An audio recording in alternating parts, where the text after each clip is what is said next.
오늘의 본문의 말씀은 여호사밧 왕 때에 이제 전장을 보게 되면 그 북이스라엘의 아합 왕과 야합을 한 결과 하나님께서 선지자 예후를 통해서 여호사밧 왕을 그렇게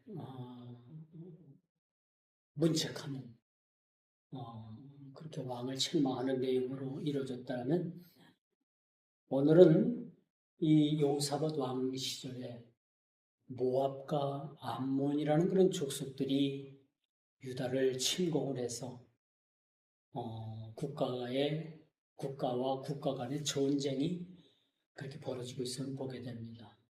그 상대는 누구냐 하면은 연합군을 이루게 된 거예요. 모압 군대와 암몬 군대와 더불어서 오늘 본문에 나타나는 그런 마온 사람들이라는 그런 자들이 함께 남유다를 침공하기 위해서 전쟁을 벌이고 있는 그런 상황입니다. 이게 누군가가 좀 때로 몰려와가지고 여러분들을 괴롭힌다면 생명의 위협을 느끼겠죠. 여러분들은 어떤 조치를 취해야 돼요? 경찰서에 신고를 하든가 아니면 주변의 사람들의 도움을 그렇게 청할 수도 있다라고 말씀드릴 수가 있어요. 근데 이건 지극히 인간적인 방법이죠. 그런데 오늘 여호사밧 왕이 이러한 어려움을 당하죠. 국가적인 총체적인 위기입니다. 전쟁이 벌어져서 수많은 사람들이 죽을 수도 있고 땅을 빼앗길 수도 있고 왕 자신의 목숨이 위태로울 수도 있어요. 그럴 때 왕은 오늘 본문의 말씀처럼 아주 3절에 왕은 그런 말을 하죠. 여호와께 낯을 향하여 간구하고 하나님을 두려워하여 온 유다 백성에게 금식하라 공포를 내립니다. 이게 한 개인뿐만 아니라 한 국가의 위기도 마찬가지인 거예요. 이런 위기 앞에서 우리가 어떻게 대처해야 되는가라는 것이 오늘 본문이 우리에게 주어지는 그런 말씀입니다. 우리 한 개인이나 한 국가나 세계 글로벌 세계나 다 마찬가지죠. 지금도 우크라이나와 러시아가 전쟁이 멈추지 않고 있죠. 이란이라는 그 악의 축을 그 미국에서 징벌하기 위해서 지금 큰 전쟁을 벌이고 있어요. 그래서 여러분, 늘 세상은 선과 악의 싸움입니다. 선과 악의 싸움. 여러분들도 마찬가지예요. 살아가면서 우리가 늘 싸움에 직면하게 되는 것은 이 육적인 싸움도 싸움이지만 영적인 싸움이 순전히 악한 영들과의 싸움이라는 거죠. 악한 세상과 싸움이고 악한 권력과의 싸움이고, 그렇죠?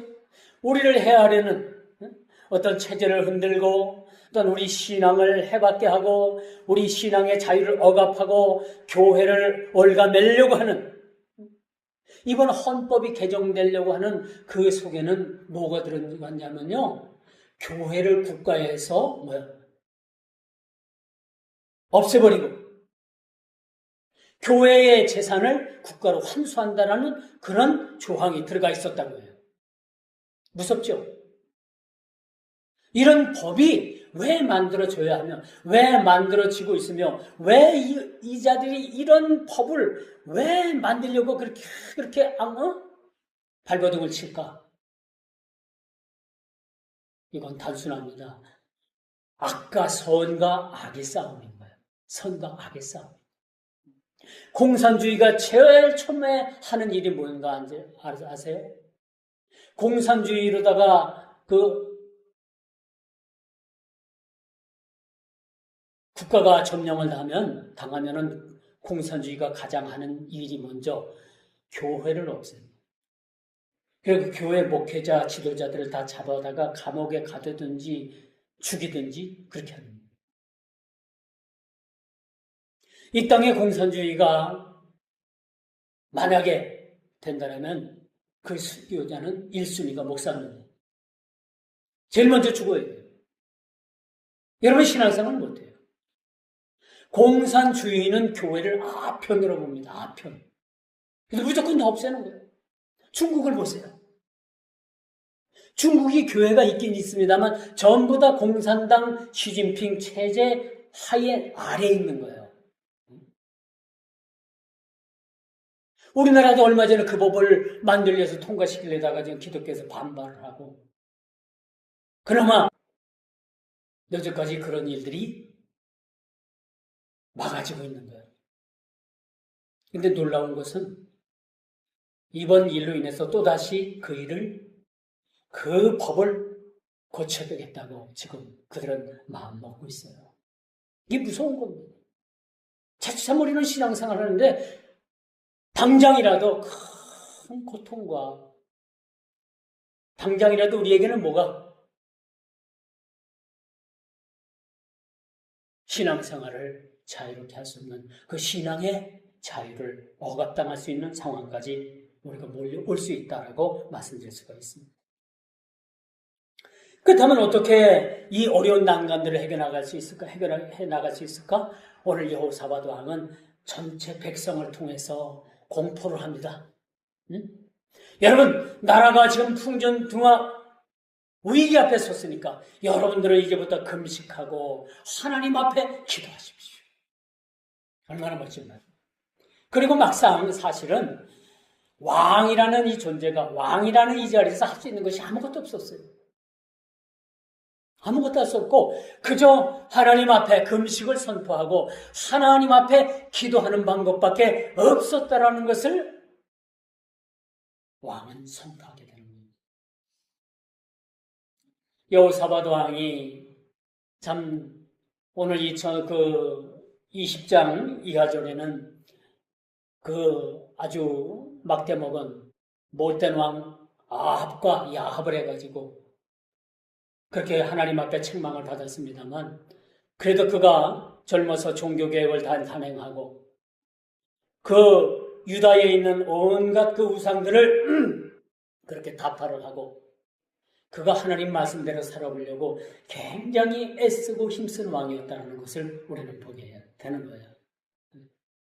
그래서 여호사밧 왕 시절에 그 역대질에게 보면은 그 잘한 일도 있지만 또 못한 일도 있고 그래서 잘한 일들을 부각한다면 여호사밧이 그래도 그나마 신앙에 반듯하게 서 있었다라는 거예요.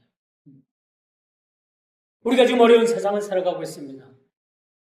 어렵다고 하지만 여러분들이 믿음의 신앙을 올바로 가지고 신앙생활을 한다면 반드시 세상은 그렇게 어둡지만은 않다라는 것을 우리는 보게 되는 것이죠. 그러므로 하나님 앞에 나아가 어려운 난국을 타게 할 길은 오로지 하나님 앞에 기도하고 하나님의 뜻을 우리가 기다리는 것이 매우 중요하다라고 그렇게 말씀드릴 수가 있는 거예요. 그러므로 우리가 위기 앞에서 어떻게 살아갈 것입니까? 여러분 지금 여러분 앞에 큰 위기가 닥쳤다고 생각을 해보십시오. 앞을 봐도 앞이 막혔고요. 뒤를 봐도 뒤가 막혔고 좌우를 봐도 좌우가 막혔고 사방이 우겨쌈을 당하고 그렇게 어려운 상황 가운데 있을 때 여러분 어떻게 해야 되겠습니까? 원망하고 불평하겠습니까? 자 이제 죽었다라고 탄식하고 포기하겠습니까? 어떻게 해야 되겠습니까? 그래도 우리가 사방은 막혔어도 사방이 우리가 우겨쌈을 당했어도 어디가 뚫려 있어요? 하늘이 뚫려 있는 거예요. 그 하늘을 보면서 하늘에 계신 그 하나님 앞에 우리가 금식을 선포하고 우리가 기도하는 방법이 온전한 방법이라는 것을 오늘 본문 기자는 역대하 20장을 쓴 이 본문 기자는 우리들에게 해주고 싶은 말이 바로 그건 거예요. 여호사밧 왕이 어떻게 했다고요? 금식을 선포하고 하나님 앞에 기도를 선포했잖아요. 이 방법밖엔 사실 없어요. 저와 여러분들도 마찬가지입니다. 여러분들이 어떤 세상 빽이 있습니까? 청와대 빽이 있습니까? 무슨 장관 빽이 있습니까? 국회의원 빽이 있습니까? 무슨 여러분 큰 기업 사장 빽이 있습니까? 있어요? 있으면 그 빽을 의지하든지. 그런데 그 빽을 의지하지 말라는 얘기예요. 누구를 의지하는 얘기입니까? 사방이 둘러싸고 우겨쌈을 당해도 우리는 하늘이 뚫려 있잖아요. 하늘이. 그 하늘 보자 하나님을 바라보고 우리가 금식을 선포하고 기도하는 것이 마땅하지 않느냐라는 말씀이 오늘 본문의 취지의 말씀인 거예요. 이 말씀을 여러분들이 깨달아 알아들으면 저는 더 이상 말씀을 전할 것이 없고 여기서 바로 끝내도 상관이 없는 겁니다. 여호사밧 왕은 자신의 힘으로 이 큰 무리를 대적할 능력이 없음을 솔직히 인정을 합니다. 그래서 12절에 그렇게 말을 하죠. 우리를 치러 오는 이 큰 무리를 우리가 대적할 능력이 없고 어떻게 할 줄도 알지 못하옵고 오직 주만 보나이다. 11절, 12절에 그렇게 고백을 하잖아요. 얼마나 멋진 고백이고 얼마나 멋진 이 기도 소리입니까? 너무너무 멋진 기도의 고백이라고 저는 생각을 해요. 여러분 잘하는 기도가 뭔지 알아요? 온갖 미사역을 붙이고 성경 구절을 붙이고 아주 고상한 말로다가 기도하는 그런 기도를 잘한다고 하는 기도가 아니에요. 기도는 내 마음속에서 진실로 우러나오는 기도가 기도인 거예요. 근데 여러분 기도하지 않고 기도하는 사람은 중언부언합니다. 중언부언이 뭐예요? 술 취한 사람이 한 얘기 또 하고 한 얘기 또 하고 한 얘기 또 하고 밤새도록 한 얘기 또 하고 이게 중언부언하는 거예요. 그런 기도하지 말란 얘기입니다. 진짜 잘하는 기도가 내 마음속에 솟아나고 내가 진실된 마음의 기도가 진짜 기도입니다. 오늘 12절 너무나도 아주 멋진 기도이기 때문에 제가 다시 한번 읽어볼게요. 우리를 치러 오는 이 큰 무리를 우리가 대적할 능력이 없고 어떻게 할 줄도 알지 못하옵고 오직 주만 바라보나이다. 라는 이 기도. 이게 진짜 기도인 겁니다. 위기 앞에서, 그렇죠? 이 위기 앞에서 우리가 할 기도는 이 기도밖에 없다라는 거예요. 청와대에 전화를 하고 아는 형님한테 전화를 하고 이 지역 국회의원에게 전화를 하고 안 받아요. 그들 전화 안 받습니다. 거기는 방법이 없고 거기에 대안이 없는 거예요. 오직 우리의 대안은 어디예요? 오늘 여호사밧 왕이 고백한 것처럼 오직 주만 바라보나이다 라는 이 기도가 우리의 진정한 기도라는 사실을 우리는 기억을 해야 되는 거예요. 이런 여호사밧 왕의 기도가 진정한 우리 신앙 고백이 되어야 될 줄 믿습니다. 그러므로 우리는 이제부터 오직 주만 바라보는 그런 믿음의 신앙의 자세가 우리에게 필요하다는 얘기죠. 우리가 인생의 가장 큰 위기를 만났을 때 우리가 취해야 될 것은 첫 번째 행동은 뭐예요? 인간적인 계산이나 인간적인 원망이 아니라 나의 무능함을 깨닫고 주님 나는 아무것도 할 수 없어요. 나 힘도 없고요. 아무것도 할 수 없어요. 주님 나를 도와주세요. 이게 필요하지 않겠어요? 이게 필요한 겁니다. 이게 기도고요. 이게 주님 앞에 간구하는 나의 무능함을 인정하는 거예요. 나는 아무것도 할 수 없어요. 나의 무능함을 인정하는 것이 즉 기도라는 것입니다. 그리고 오늘 여호사밧이 오직 주만 바라보나이다. 세상 바라보지 않았어요. 우리 군대가 몇이고 마병이 얼마고 보병이 얼마고 그걸 계수하지 않았다는 얘기예요. 오직 주만 바라보나이다. 이런 고백이 그의 신앙의 고백이 되었다는 겁니다.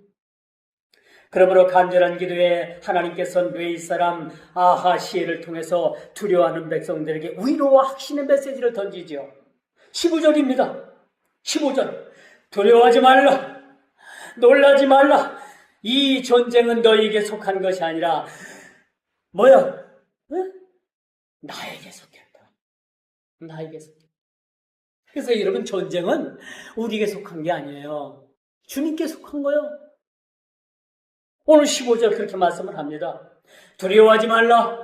놀라지 말라. 이 전쟁은 너희에게 속한 것이 아니라 나의 즉 하나님께 속한 것이니라. 그렇게 말씀을 합니다. 우리 인생을 살아가면서 크고 작은 대소사적인 그런 일들이 있어요. 더러운 두려운 일들이 있고요. 더러는 내 힘으로 감당 못할 일들이 얼마든지 수많은 것들이 일어날 수가 있습니다. 그럴 때마다 우리는 뭐예요? 이 말씀 붙잡아야 돼요. 두려워하거나 놀라지 말라. 이 전쟁은 너에게 속한 것이 아니요. 이 두려움은 너에게 속한 것이 아니요. 이 고난과 이 어려움, 이 사건은 너에게 속한 것이 아니라 하나님께 속한 것이니라는 이런 고백 속에서 우리가 살아가야 되는 거야. 이게 믿음의 신앙인들의 이런 모습이 진짜 크리스찬의 모습이라고 말씀드릴 수가 있어요.